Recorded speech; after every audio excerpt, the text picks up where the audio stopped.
Bonjour à tous. Pourquoi une vidéo? Voilà, l'idée c'est qu'on puisse associer le maximum d'acteurs de l'association dans une démarche collaborative qu'on souhaite entamer sur notre patrimoine. Et l'idée c'est que chaque acteur de l'association puisse s'approprier le travail qu'on va entamer sur notre patrimoine. Et donc il est important que chaque acteur de l'association entende la même chose au même moment, de la part du directeur général, de la part du président et de la personne qui va mener à bien le projet. Donc c'est un mode de communication qu'on innove, peut-être qu'on reproduira et qui devra de toute façon responsabiliser, engager toutes les personnes de l'association.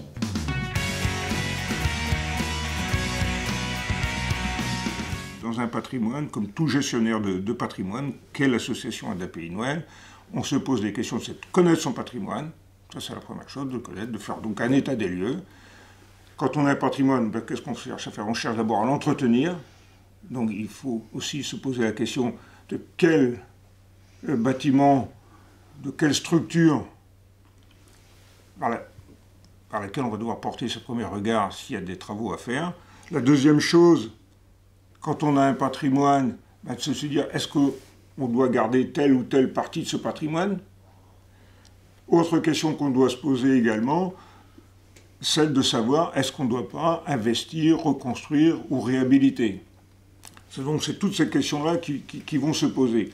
Mais ces questions-là ne peuvent se poser qu'au regard des besoins des personnes sur les différents territoires. Et ces besoins sont en fonction des usages.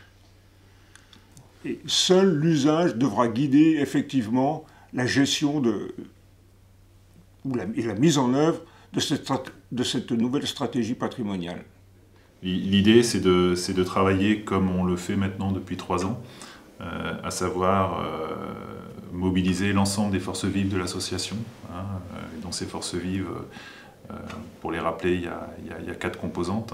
Il y a bien sûr les salariés de l'association, il y a les familles avec qui nous collaborons tous les jours, il y a les personnes accompagnées, qui sont certainement les plus demandeuses de ce travail, et les partenaires, que ce soit les partenaires financiers ou les partenaires de territoire. Et là, en l'occurrence, sur ce travail-là, on souhaite associer le département, le conseil départemental sur la réflexion.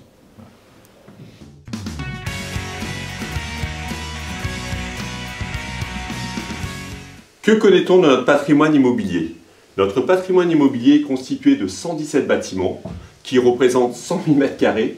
Nous sommes propriétaires à 80% et locataires à 20%. Mais quel est l'état de ce patrimoine immobilier?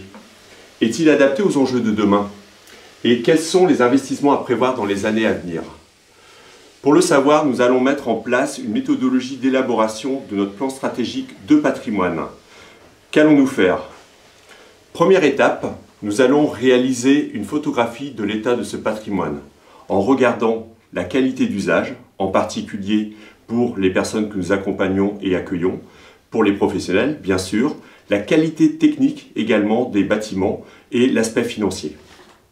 Dans une seconde étape, nous allons compléter ce diagnostic par une étude du contexte, car nous savons qu'il y a une évolution à la fois des besoins et des attentes des personnes, une évolution de notre offre de services et des prestations, et une évolution des attentes de nos financeurs.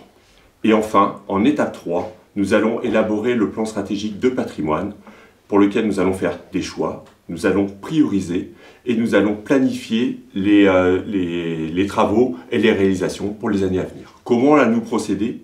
Donc nous sommes associés à une société, la société Odigo, dont c'est la spécialité. Ils sont spécialistes en ingénierie et stratégie patrimoniale et ils vont nous accompagner tout au long de la démarche.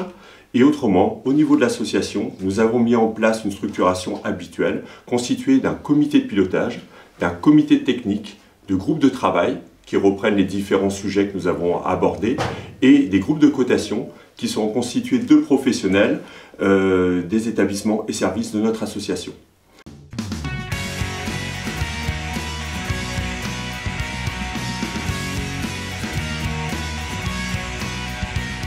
On travaille pour l'avenir, c'est-à-dire que l'idée c'est qu'on fasse un recensement sans concession de notre patrimoine, et vraiment sans concession, c'est-à-dire qu'il faut qu'on fasse un point très précis de l'état des lieux, et donc cet état des lieux nous guidera par des priorisations après très factuelles, puisque l'idée c'est qu'on travaille sans a priori et qu'on soit dans la co-construction partagée.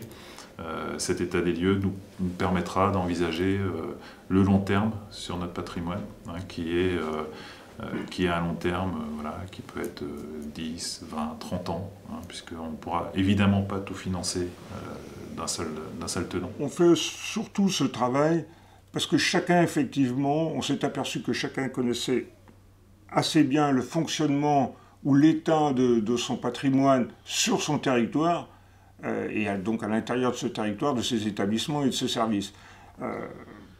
De fait, avait peu de connaissances de ce qui se passait sur l'ensemble des autres territoires.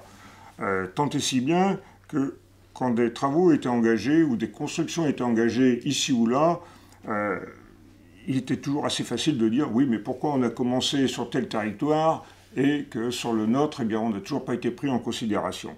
Donc le plan stratégique de patrimoine, effectivement, a déjà aussi cet objectif, c'était une parfaite transparence sur cet ensemble patrimonial de l'association, de façon à ce que les uns et les autres puissent, à un moment donné, comment dirais-je, se rendre compte que ce qui est fait n'est pas fait pour faire plaisir, entre guillemets, à telle ou telle personne, pour faire plaisir à tel ou tel territoire, mais il est fait pour répondre aux besoins de l'association, pour accompagner les personnes sur leur territoire, et non l'inverse.